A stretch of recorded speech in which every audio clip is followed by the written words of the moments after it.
नेपाल को भारत और चीन इस वक्त दोनों देशों की जरूरत है, क्योंकि दुनिया के कई देशों की तरह इस वक्त नेपाल भी आर्थिक मोर्चे पर जूझ रहा है। दरअसल बढ़ती महंगाई और घटती विदेशी मुद्रा इसने नेपाल को चिंता में डाला हुआ है। अच्छा, कई जानकारों को तो ऐसा लगता है कि कहीं नेपाल का हाल भी श्रीलंका जैसा ना हो जाए, क्योंकि नेपाल भी तो श्रीलंका की तरह ही बड़े कर्ज के तले दबा हुआ है, खासतौर से चीन का कर्ज।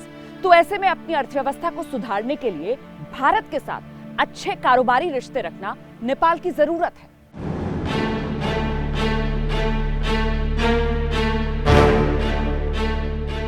नेपाल में विदेशी आय का एक बड़ा स्रोत पर्यटन है।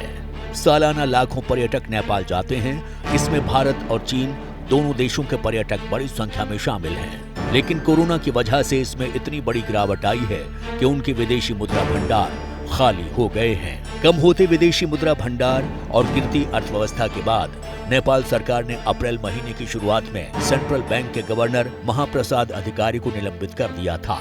नेपाल स्थिति को सुधारने के लिए निर्यात को बढ़ाने और आयात को कम करने के लिए कई कदम उठा रहा है। नेपाल ने विदेशों से आने वाले गैर जरूरी सामानों पर फिलहाल रोक लगा दी है।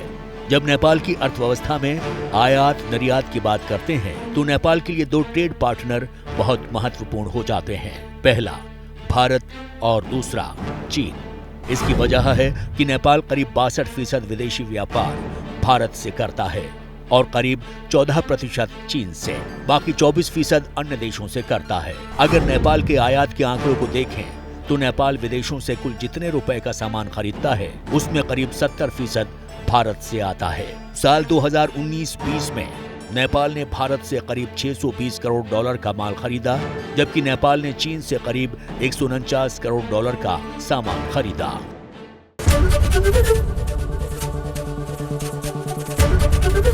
एबीपी न्यूज आपको रखे आगे।